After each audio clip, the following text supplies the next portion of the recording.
Hello to everyone. Welcome to H&D Abroad. I am Herman, and it's good to be here with you all. I already see Aileen Brown in the comments, so I want to say welcome. It is always good to show up and share and engage in the process. For those of you who don't know us, I'm Herman. I'm half of the H&D duo. As you can see, I'm here alone today. But my beautiful bride and my beautiful wife and I, we go live every Saturday, and we come on to share our experience, our process uh, to be able to move abroad. A lot of times you see videos, people are talking from where they are and where they've been.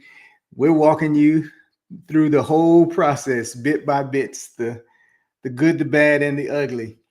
And that is important to this process for us because it is not just so that people doing this can have a way of seeing somebody do this and how it's working, but it's also so that we can build this wonderful community that we're building, um, which has helped Dee and I to really grow and learn uh, how to make this work.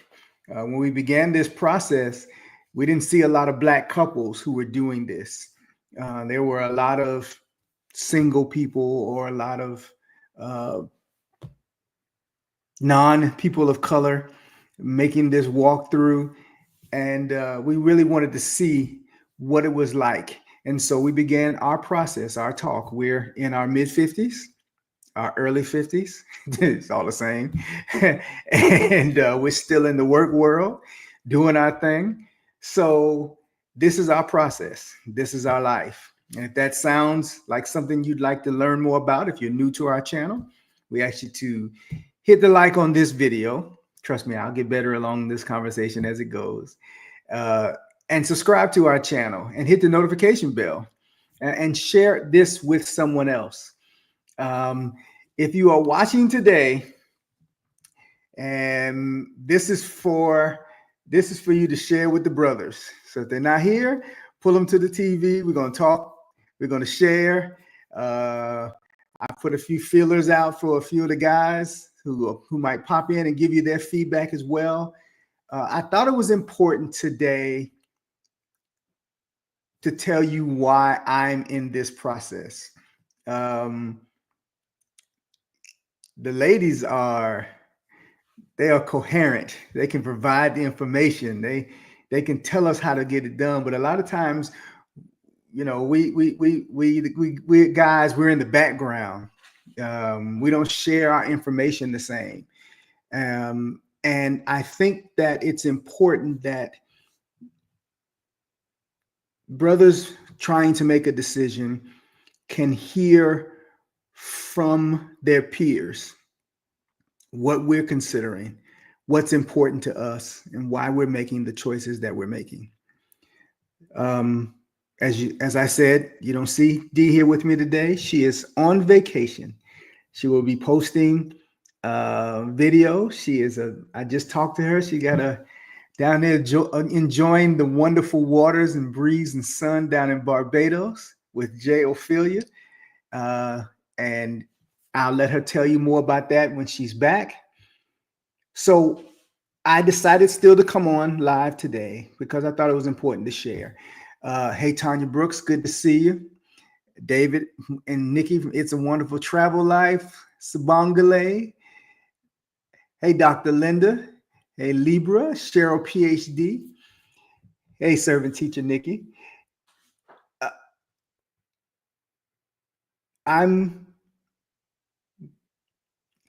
Whenever I'm here, I feel it's important that I be honest about where I am in my growth / healing / learning process. There is a lot of reality that's necessary in dealing with what this will look like for me. For those of you who've been a part of this walk with us for some time, you know that this conversation with my wife and I started off with her talking about her dream. She wanted to move abroad. I was never against it. I just don't think that I had mentally prepared my mind to consider that as a possibility. We had always talked about travel, spending extended periods of time, going, doing, seeing, but that's always viewed from the mindset of retirement. Um, you know, once I'm finished doing all the work that I'm doing, once I've made all the money that I'm going to make, once the kids are grown and settled, and maybe there's a few grandkids, then we'll go and do and go and see. Well, we came to a few realizations. One, that midlife was 15, 16 years ago, because if we take 70 as a general lifespan, we're already 2/3 of the way through. And what we didn't want to do is be on the backside of life, on the downside of health, trying to see the world. That then means it comes with a lot of challenges. We have to downsize. We had to let our kids know they're still in developmental places in their lives, even though they're young adults in their 20s. We had to address the needs of aging parents and siblings and all of those things. And to be quite honest with you, originally I wasn't prepared. And I was along for the ride, because what's important to my girl is important to me. Over the course of this journey, over the course of this conversation, I have learned why this process is important to me, which is vital in having this be something that we do together and work. It's more than just, can I make this work for her? Can she be happy? It's okay wherever we are. It's, what am I trying to address? What am I trying to see? Why would I, as a Black man, decide I want to live in South America or Europe or Asia or even Africa? What am I looking for? What am I hoping to gain? You've heard us talk to a lot of couples on this channel. And, those of you who have watched other couples who have channels, you see wives they're about the business. They are the planners, the schedulers. They are hitting it. They are talking through it. They come into the chat. They walk us through. And some husbands do need convincing, because we've been conditioned to see this space as something we have to build on. We have to grow on. We've been conditioned to see the need for stability, and what America has represented, or what it's pretended to represent, has been those things that we've doubled down on. And that comes with a lot of uncertainty when you're saying, hey, we're going to pack up and we're going to move to a country where, the people might not completely look like me, where the people don't speak the language I speak. The conveniences of America may or may not be available in the way that I'm accustomed to it. I spent this life building this house for you, buying these cars for you, getting this land for you, decorating all this space. And you want me to start over again. And that can bring some uncertainty. But I thought it was important to share why I have begun to crave this move for myself.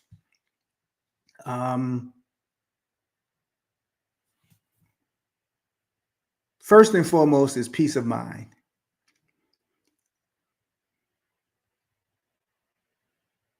We took a 5-week vacation, traveling, scouting, and you don't realize that you're holding your breath until you're breathing again. The the way my heart slowed down, the way my brain slowed down. I get into bed every night after a day of work, and I might not rest well. To be able to, I'm not an early riser, but I'm one of those when the sun hits my eyes, I wake up. To wake up at 10 and 11 o'clock because I was so thoroughly asleep, so fully into rest I wasn't accustomed to that. I wasn't prepared for that. To be able to walk down the street and nobody's staring at me, nobody's following me around the store. If you've ever been followed around the store, my teenage years were in Miami, and we were traveling once, and a peer and I walked into a gas station. We had been traveling all night. It was early in the morning. We walked in to clean our faces and, brush our teeth, kind of get ourselves together. And there were other people in the store with us. And by the time we made our way to the cash register, we were literally being followed around the store.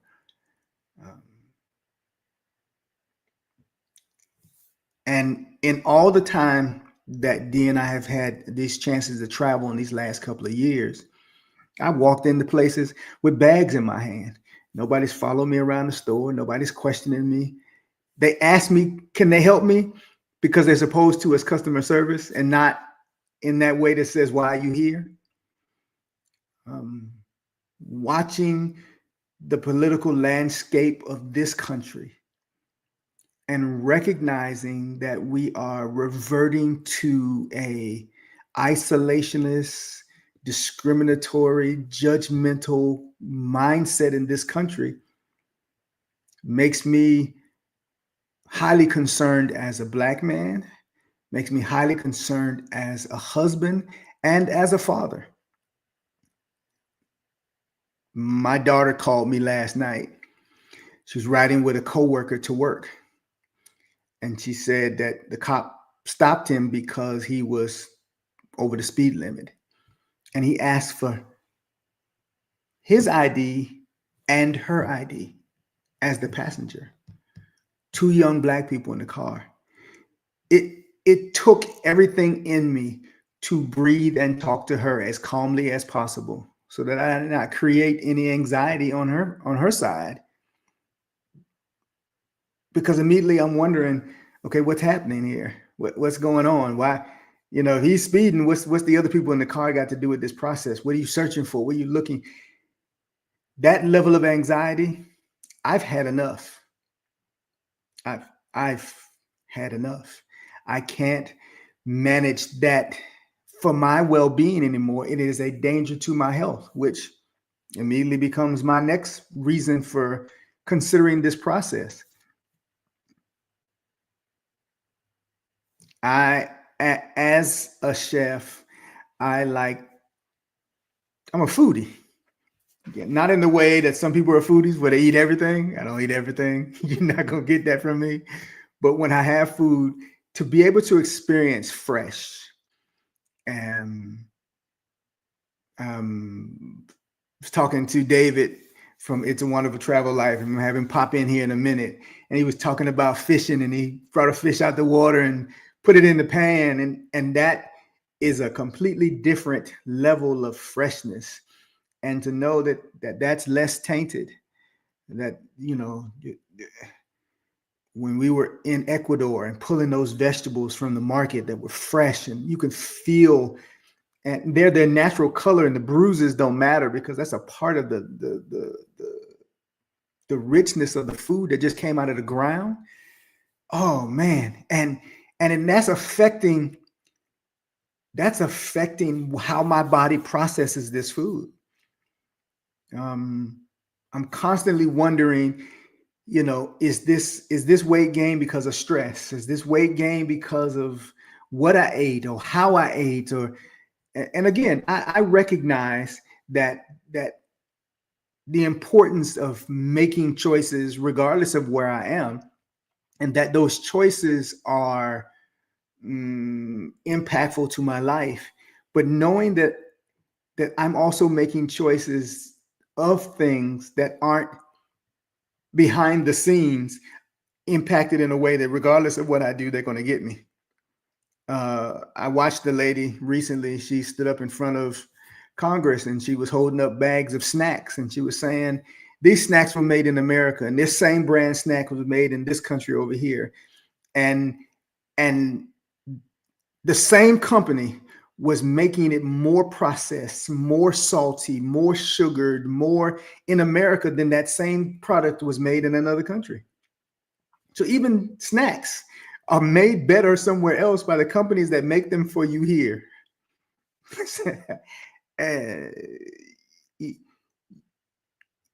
You go down to Mexico, you fighting hard to go to bakery and find something that's actually sweet. The sweets are bread. To find sweets, you're not finding sweets. So you got to adjust your expectations on what is sugary in your life. And it's funny how when you reduce things like fats and sugars and processed food in your life, your body begins to tell you don't want it anyway. And you approach life differently, to not have the stress and worry of, can I pay these bills? Can I cover these costs? Because the cost of living is more manageable. And then I work on my time. The freedom of my space and time is a big deal for me. Yes. This is baby girl D sitting down at the beach. I was so lower in stress and so eating better and moving that my hair was growing faster when I didn't cut it in between me cutting. That's a hormonal thing. That's a physical thing. You're experiencing just wanting to sit down to the table, Aileen. When you sit down, this meal is so good. Nobody's rushing you from the table, that you can enjoy this meal, that you can fully take time to process your food and the company in which you spend. Learning about new people. Oh man, I'm a people guy. I'm a people watcher. My behavioral science background is a part of my background, but it's also part of me, who I am. And to be able to sit and watch the dynamics of people and watch people in their native space, enjoying life, when we were in Cuenca, I would just, while I was cooking, would just stand in the window and watch people just in the park. I watched the kid. He was in shorts and a t-shirt and a pair of big rubber galoshes, tramping through, looked like 2 feet of water in the middle of rain. He and the dogs, just being a kid. I realized when kids are being kids in my neighborhood, I'm wondering, why are you outside my door? Why are you making all that noise? I become so stressed and impressed about what's happening around me that I can't even enjoy kids being kids where I live. And the ability to just slow down enough and realize that joy in its natural state, man, you want that like sunshine. I am in the process of learning to make and enjoy joy and space for myself. And in this move abroad process, to be able to expand on that in a space where I'm not just out wandering. If I want to take time to myself here, I got to drive somewhere. I got to go through traffic. I'm gonna be pissed off by the time I get there. It's gonna take me a day just to calm down, from driving through the traffic, making the moves to get where I want to be. I just went for a walk in some of the countries we visited. I just down the sidewalk and And to be in urban areas and still hear the birds sing, to stop at any little market, and, there's little this that you can grab, and people, talk to you, and the challenge of learning a new language. And I'm excited. I'm the learner in me wants to see more of the world, wants to do more of the world. I've encouraged people who are trying to convince their husband, take him on a trip. My neighbor, she said, all my husband wants to do is work. He works, he works. And he said, all he wants to do is work. And, we travel in the country. And I was like, well, if you take a trip, take a trip. It's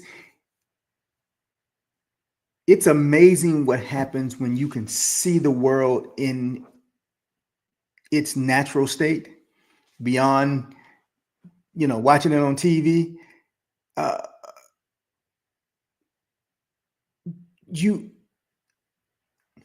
The energy that when you're interacting directly with something and someone and the people around you, when you go to say, how do I enjoy this space as if I were going to live here versus, touring, and you realize, hey, I don't have to spend all that money. I spent all that money because I was a tourist. That's not how they spend money when they live here. And engaging in that space to be able to move out of survival mode, man. Everything is, how am I going to make it?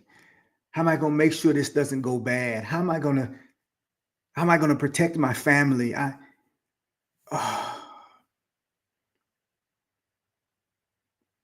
And to recognize that I can do more with less and excel and prepare and plan and save, that I can reclaim my time for myself. I baked some things for the missus when she comes back. She's just learning that now, so she's listening. And you don't realize how much you miss things when you have been so preoccupied with all the other things that you don't have time to make joy for yourself. As men, as Black men, we're on go. That's our mode, is go. How far, how fast, how long we got to go, because the money got to be right, because the needs got to be met. And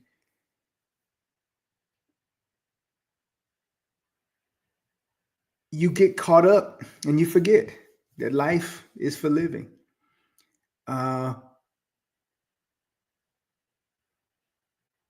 When I moved into my very first apartment, I didn't realize then that I shouldn't have done it, but I took the light switches off the lights and put in dimmers on all my light switches.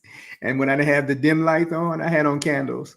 My power bill was nominal, but it was one less thing to worry about. I had a 1-bedroom flat, and it was amazing. And we get into the process of needing a 4 and 5-bedroom house with 3 bathrooms, and it's all of 2 people live there. We're cooling spaces that we don't live in. We're buying food that spoils, that we throw half of it away, and the cumulative effect, whether we pay direct attention to it or not, the cumulative effect is bearing down on us. It becomes weight.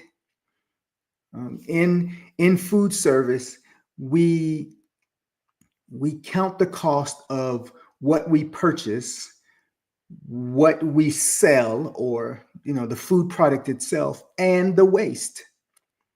In our homes, we often don't count the waste, but we psychologically see it. We experience it, whether we take it notice or not. When you got 3 people live in your house, but every week you got 2 trash cans full outside, 2 recycle bins full outside, how much did you throw away? How much did you waste? You watch the Cooking Network and the Food Network, and you hear chefs say, "I hate leftovers." Okay, so you made a whole meal, you cooked all this food, and then you threw 2/3 of it in the trash. Those things play into how we see the world. That little market visit we did with Lorana down there in Cuenca, I used everything down to the carrot tops, down to the stems. You know, that chicken went into the trash can. It was just bones. Everything got used. Everything went into the pot as broth. And when you minimize and you feel so great about it, because it's like I'm maximizing my space in my life and my time. Dee and I decided this together.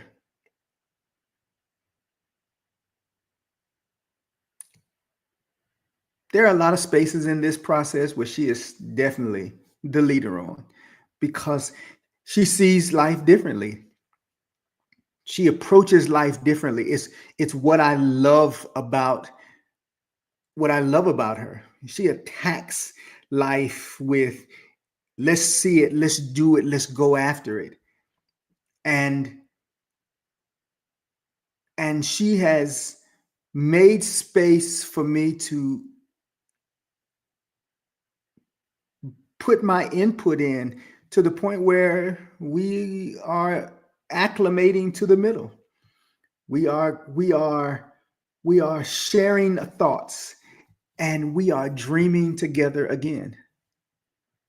As married couples, the grind of life, the do of life interferes a lot with dreaming and chasing the dream and working on the dream. There's so many other things to take care of. There's so many other things to fulfill. At the end of the day, you're trying to be awake enough to eat a meal. We talk about it often. We strategize. We debate it.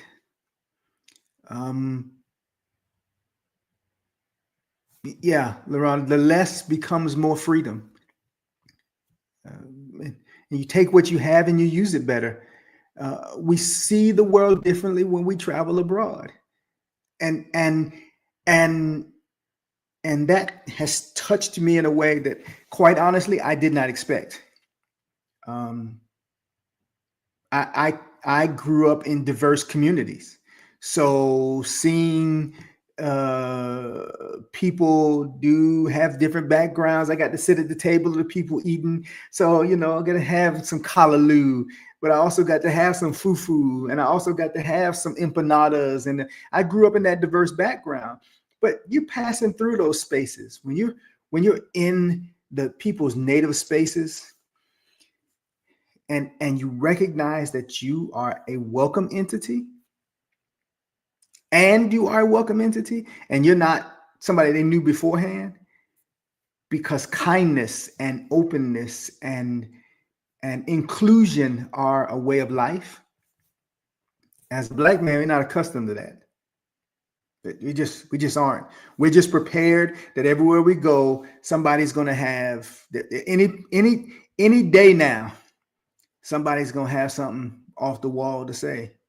Somebody's going to have some smart aleck comment to say. Somebody's, prepared to do something stupid because I woke up a Black man.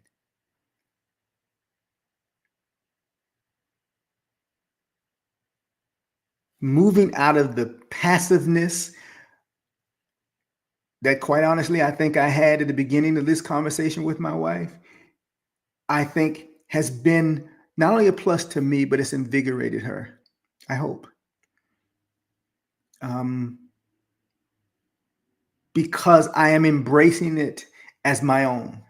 It is a personal approach that, if there were no Dee, what would I do still for myself?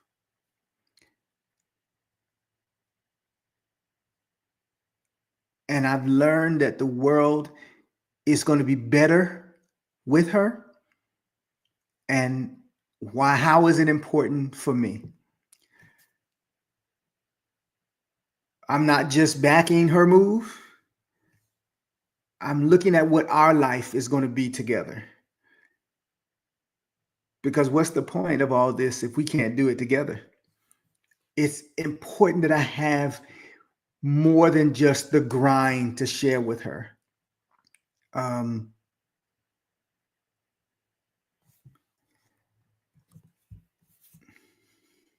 We've been minimizing for the last couple of years. We started this conversation off talking about tiny house living. And it might that might still be a part of the process. But there's so much more I want to give. And there's so much more I want to experience. And I have embraced this as a personal thing because I want to be a better me for me. And hopefully also then will be a better me for my D.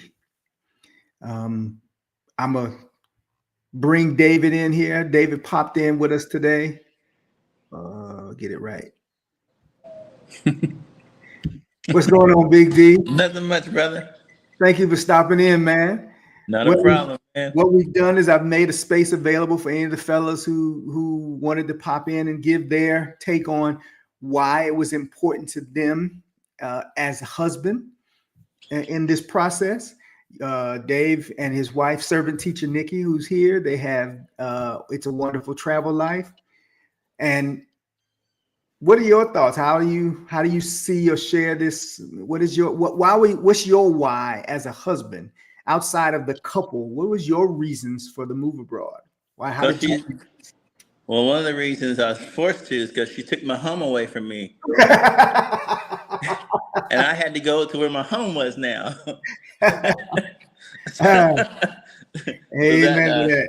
Yeah, that definitely played a big role in it. Is that she wanted to try something, live somewhere different, and we were looking around. You know the whole story where we started out in Madrid and Malaga and Murcia, Spain, and we learned that type of Spanish, Castilian Spanish, to go over there and start looking at spots, and it was great. And we had actually in our minds greenlit Spain, but when we came back, she got an offer from a Canadian school in Mazatlan, Mexico.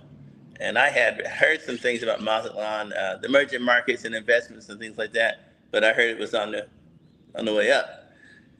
And so we came to visit, and we really liked the city. And so we got her situated. She had to go 6 months ahead of me because I had to sell the house and clear the house we were renting. So we had to do all those logistics. But the main reason for doing it was just Nikki wanted to try it, and I wanted to try it with her. I never intended to retire in the United States. I was going somewhere, and maybe didn't know at the time where it was going to be, but I knew it was going to be out of the country to try to be in a different space. Yeah. How has this move abroad been important for you as an individual? What are you gaining from this process? I'll just think some of the things you would never in your wildest imagination expect that there'll be something that would affect you so profoundly. And one thing is when you cease to be black, you cease to be viewed only as a black person. And I dare to say so little that you forget that's something to be careful about. That the police here don't pay any attention to you whatsoever. I went in to buy a TV the other day, and I actually had a moment in the electronics department when I walked around the corner and nobody walked with me. There was in the company of no one. And I'm in the whole electronics department, there's nobody but me. And nobody came, because they found out I was by myself. So I didn't pick up my little shadow that follows me around, not at all. Never have done that since I've been here. And that is, you have a visceral response to that.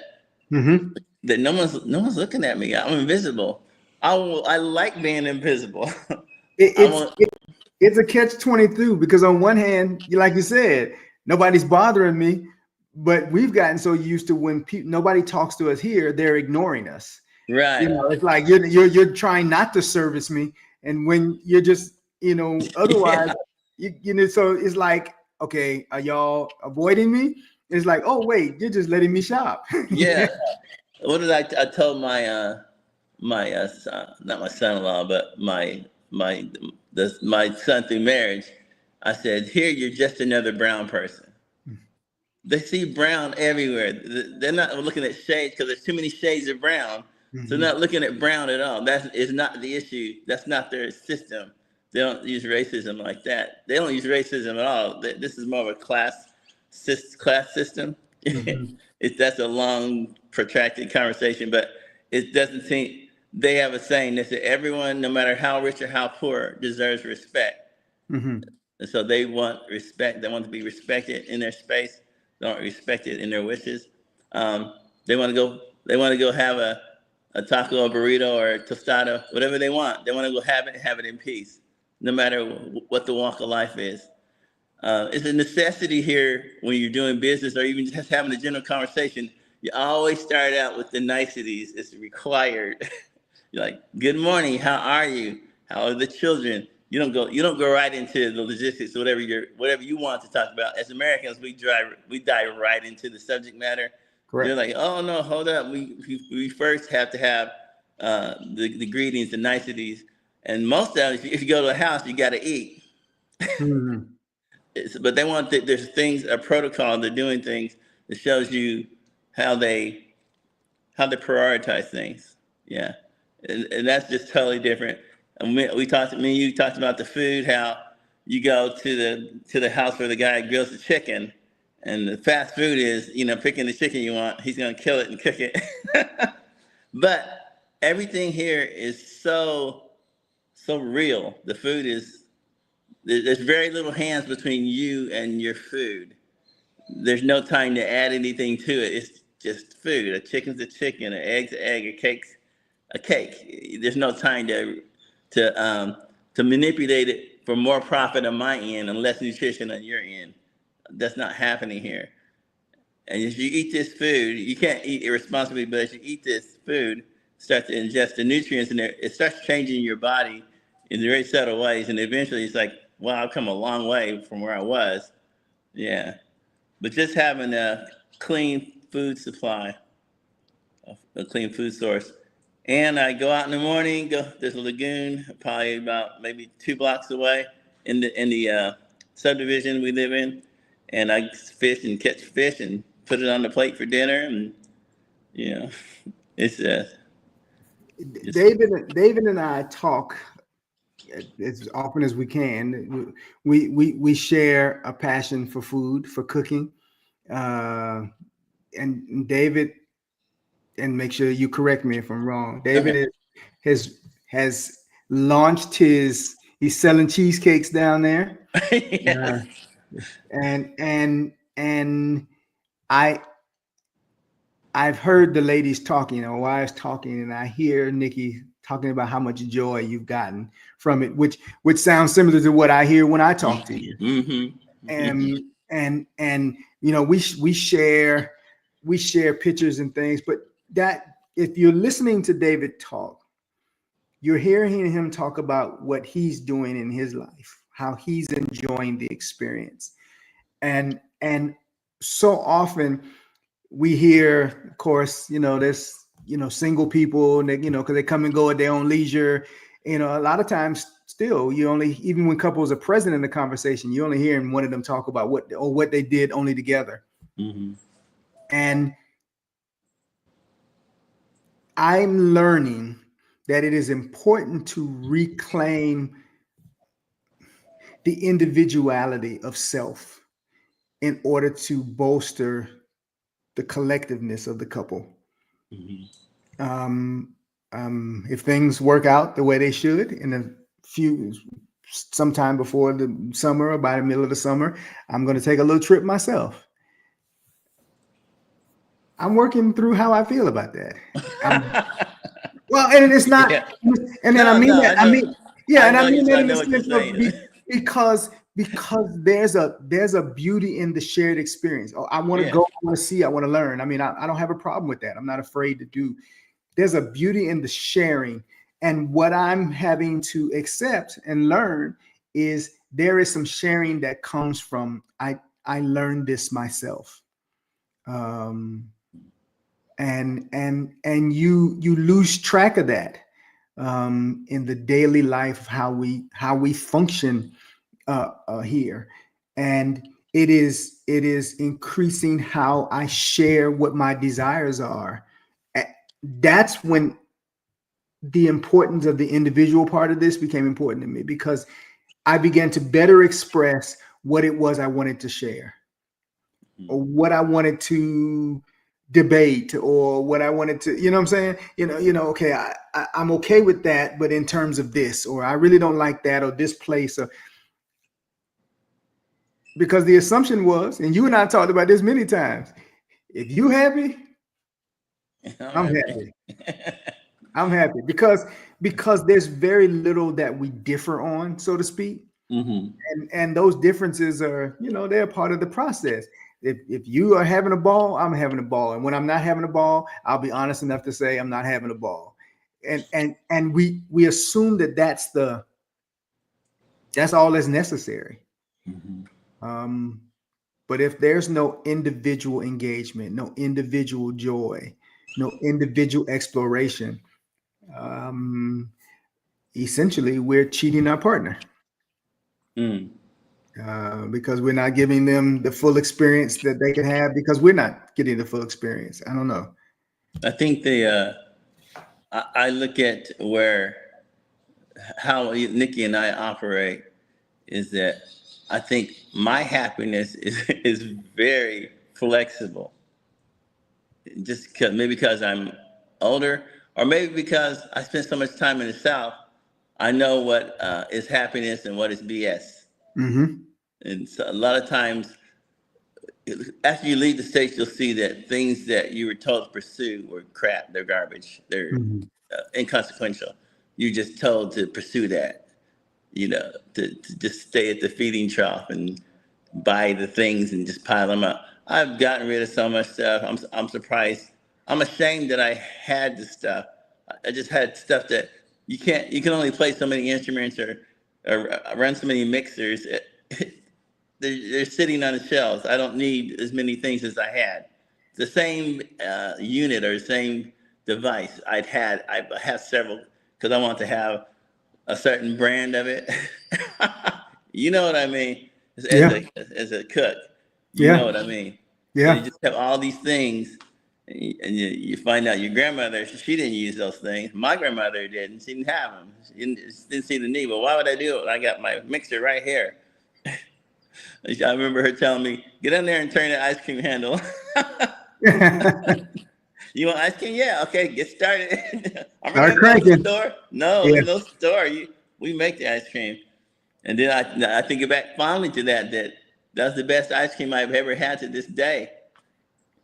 So we were taught what to pursue, what to call fulfillment, what to call happiness. And that's a whole nother show, brother. That's a whole nother show. But I do fall back on this. My uncles who raised me in Alabama, I call them the men of men. If you get a nail in your forehead, you finish working, and then you deal with the nail. You don't stop doing stuff because you don't feel good. You go to work, you're not feeling well, and all that stuff. They're kind of rough and tumble, where I was real soft and crying about having to lift a bucket. They would like, okay, you're gonna be okay. Tomorrow you'll be stronger. Keep going, and you get stronger every day. And you learn, well, that is true. That doesn't mean that you should ignore your personal mental health and your growth and everything. It just means that women, they're nesters. They have to make their home a certain way. And to this day, Nikki will say, I need this. I want to do this. And I'm like, I keep forgetting she's always got a nest. And I'm always going to clear out the nest when we move.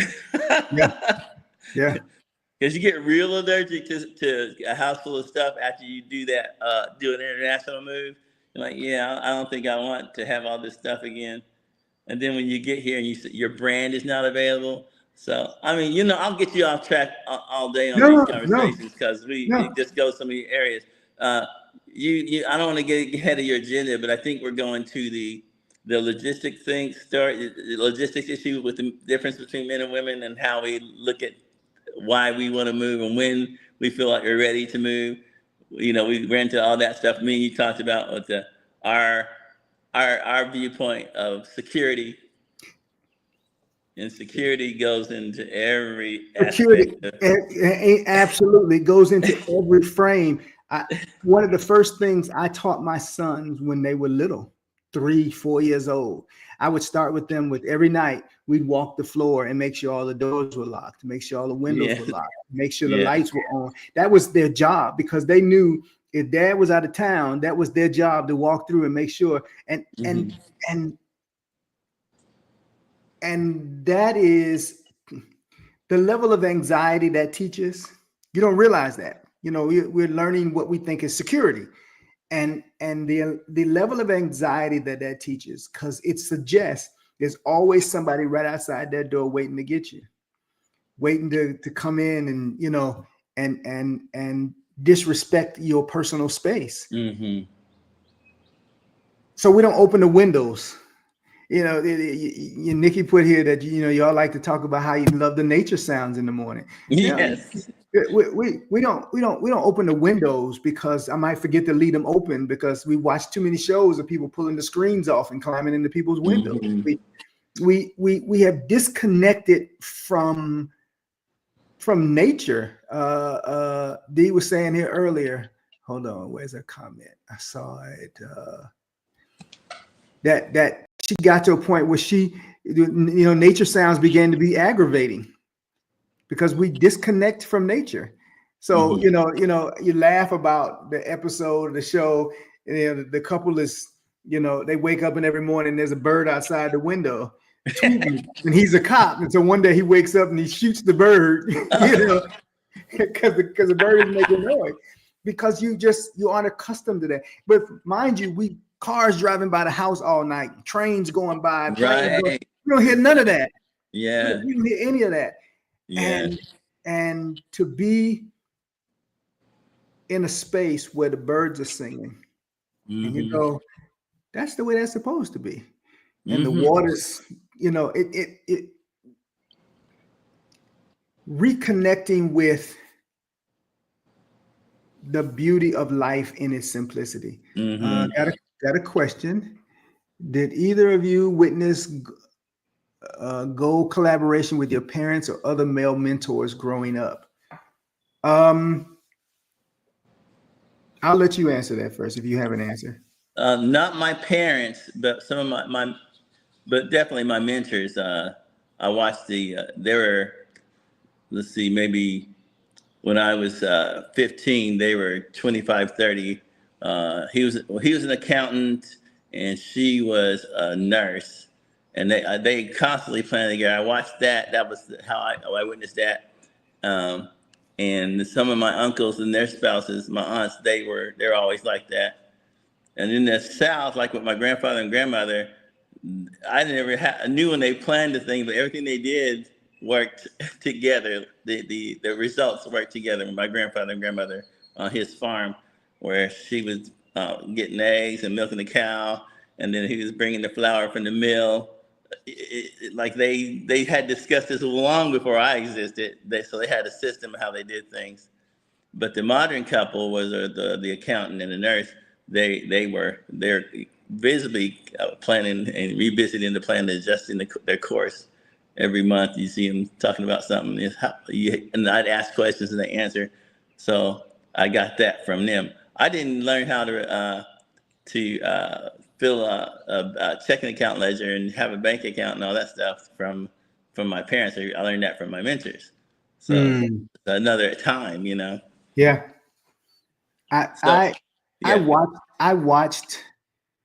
I think I watched my parents collaborate more than I think that I heard or paid attention to the discussions. There was a flow of things that they did that was proof that they were at least generally on the same page. Either through the implementation or the end result kind of thing. Yeah. At different times, you could tell different ones had leadership in a space. Who was guiding this? Where did this come from? But they collaborated in it. We grew up in what appeared most of the time to be, and this may not be the proper way to say that, but maybe male guided. I was going to say male dominated, but male guided approach. So a lot of things came from my father. The focus and the movement of the house came from my father and how we did things. And, my approach has been to attempt to make sure, not because they weren't, not because my parents weren't, but that there's a partnership voice in this. What I'm learning is it's easy as a husband also to be silent, to be quiet. What do you want? How do you want it? And it kind of goes directly in contradiction to what you and I were saying earlier. If you happy, I'm happy. But then where's am I still actively engaging my voice in this conversation, or have I succeeded it? Have I given it up so that happy wife, happy life? and I fear that a lot of men who are in conflict about the conversation to move abroad is what I'm giving up more, or I'm giving up all, or what's there for me. So one of the things that we try to encourage is in that conversation, you're sharing what the benefits are. But I also think that on a personal level, it requires that we say, hey, here's where I stand in this and why. And want to encourage that conversation, even if it is in conflict with your desires as wives, that you show you respect that viewpoint. And I think the recognition that you respect how I feel often will make your partner more open to talk and to hear. And to hear. Yeah, I agree with that. We talked earlier on in some of our videos about the danger of the convincing your partner, because it sounds like this is what I want you to do for me. Versus, hey, here's something I think we can share together. And so the approach in the how we are being a part of this is important. And it's why I wanted to say today that, individually, I'm choosing on this dream. Individually, I'm investing in this process. There's so many things I need to do to show that I'm moving this forward. And I recognize that because daily life gets you caught up. At the end of a workday, it's hard to come home and declutter. It just your brain is like, what did Popeye say? I've had all I can take and I can't take no more. Take no more. Yeah. You've burned the candle when you've lit both ends of the candles when you get out of bed in the morning. But a commitment to the process, small bites in the process, keeping an open line of communication in this process moves it along. Being honest about what we can and cannot do, or how I feel about what we might not be able to do. It opens the doors that create a collaboration that is bigger than just, if it works for you, it works for me. Yeah, I think the happy life, happy wife, and if it works for you, works for me thing is an oversimplification. It's just the mindset I think it encapsulates the mindset you should have when going into a venture like this. So being totally honest with her, who I am, my age, what I need, what I expect, my must-haves. You sit down and do all that, and at any point in that juncture, there's a point of concern that you need to stop and focus on. You need to be able to clearly and have a safe space to do that, to focus on the thing that's making you a little nervous in that moment. Security was one of them. And another thing we both had to go through is we're going to let go of so much stuff. Mm-hmm. That was intimidating in itself. Like, oh, you got to get rid of stuff. And there's been stuff where I wish I had kept some of the stuff, but nothing that made me change my mind about Correct. it.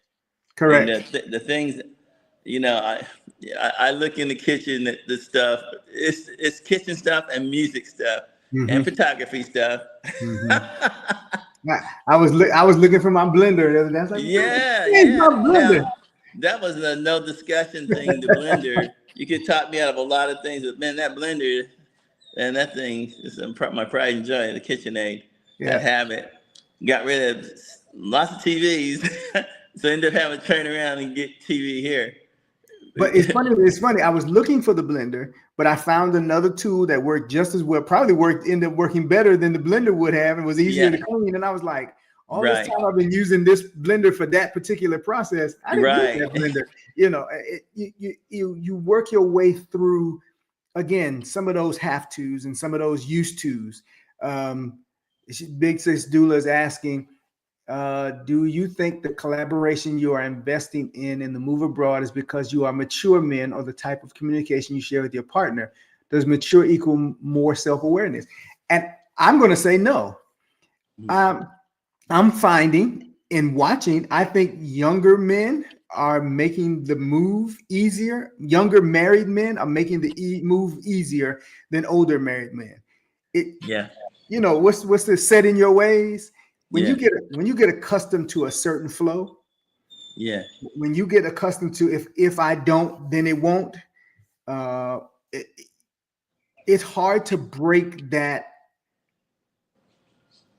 grip on tradition, on ritual, on habit, on not to mention you've built up all of the history of what you believe people.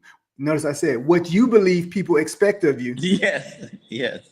What you believe people expect of you. What you believe, your spouse expects of you. What you believe, you have to do to accomplish. And you brought some of that with you from when you were 25. But when you're 55 and 65, you are deep in the trenches on, you done double down on a way of life. And that I think sometimes makes it more difficult to break away, because now there's, I done treated this lawn, and I done built on this extra room, and the grandkids are coming, and you got so many things that we attribute to wives that are, it's husbands too. If in some cases not more. Yeah, you'll find that demarcations, just that line moves around. It's a line is in motion as to which affect the person who's more pliable to the new conditions you'll live in. Here's the test: the minute you can't get a brand name or something that you become accustomed to, do you fall apart? You pitch a fit. So that demarcation is. The young person hasn't lived long enough to get set in what they expect. The older person could be, I've lived long enough to see what's necessary and what's this garbage that's been pumped into my head. Get this brand, get this brand, get this brand all your life. This is a good brand. When none of it's good, you can go to the farm, walk over to a guy's farm and get a bucket of cream. Ain't nothing added to it. They don't even refrigerate the eggs here. We didn't on the farm either. I don't even know where that came from.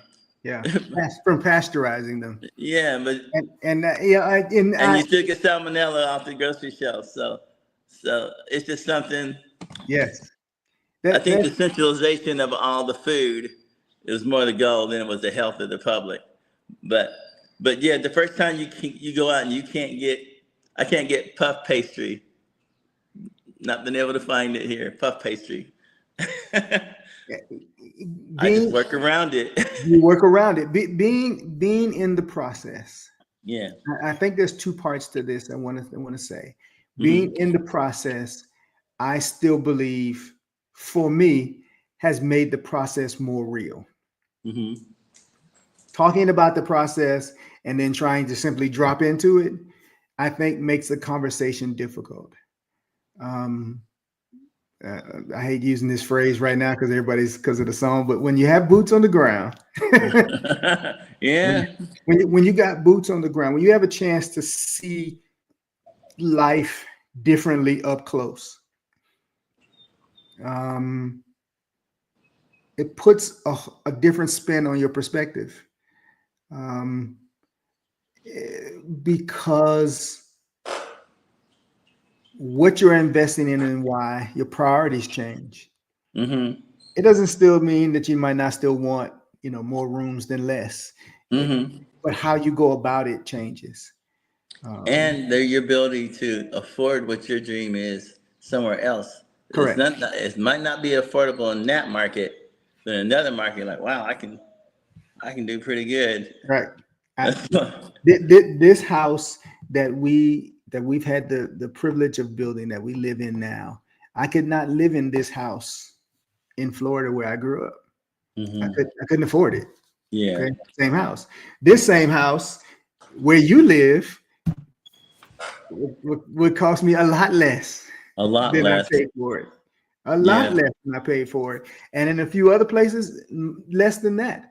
And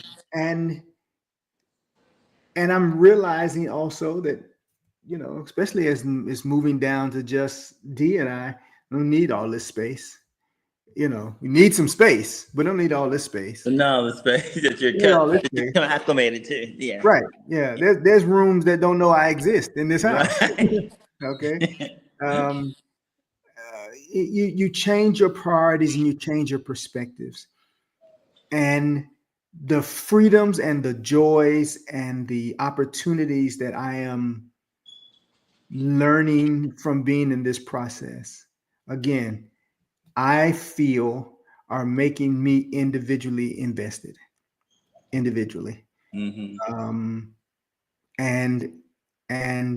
I wanted to share that today because this is a life that I'm choosing, and that I'm choosing in addition to with my partner. It is not always easy to conceive, because I'm still living here. I'm still doing this. It is not always easy to prepare for, because I'm still doing this. But the motivation towards it, the goal setting towards it, is substantially higher than just a couple of years ago when we started this process. I am grateful to Dee for her patience, and for her being a partner in the process. Because it could easily be I want, and her partnership allows for what do you want, and that has encouraged me to find an answer for that. So, Dave, I appreciate you dropping in with us today. Thanks for the invite, bro. Absolutely. This was just this thoughts. If ladies and family and guys and families, if you're watching, always in the future, the comment section is always open. Ask some questions, drop your thoughts about, especially to the fellas, if you are making this a part of the process or considering this as a part of the process, or you've already completed this process. Drop in, your thoughts on why this is important to you, or what would make this more important to you, or what would make this flow better. And I'd like to offer between me and Herman, men in a totally safe space, ask the questions, post the debate on why you wouldn't want to do this, and we'll knock each one of those down. We'll give you an answer why you should do it, because for every no, there's going to be at least 10 yeses that counter what you were afraid of and what's going to be the benefit for you, but you just don't know them yet. I think those are the questions that need to be answered Mhm. on the men's mind. Whatever those questions are, we need to knock them down and get them out of the way, because Yeah. it's kind of holding you up, Yeah. and it's not real. Yeah. Find out what they are. Yeah. Find out, and your job is not to answer them. Your job is to help him answer them. Mm-hmm. Because they have to be personal. Boy, that's a show we should do, Herman. What's the Man Monday? What we were doing before? Yeah. We should have a forum on all these questions they might not even say them to their partner. Because you might feel ashamed. Every question you feel ashamed of asking, I've asked those questions. They're logical questions, especially if it's a security issue. Let's do a show on all the questions you ever want to ask, and we'll get all our dudes in South America online. We'll get everybody on here, the panel, and yeah, the people who are living it and doing it and going across those borders, they'll counter every question, every reason why you would not want to do that. They'll move those out of your way. Let's get those eliminated. I wrote it down. All right. I wrote it down. I won't be there, but I want to watch it. Hey, you earned your due, my man. You earned your due. Thank you, brother. I appreciate you. I do. We thank you all for watching, for stopping by, for hearing us chat a little bit. It's a beautiful day. Get out there and enjoy the day. Yeah. Enjoy life. It's beautiful outside. And next week, the boss will be home, and we'll do this all over again. Good to see you all.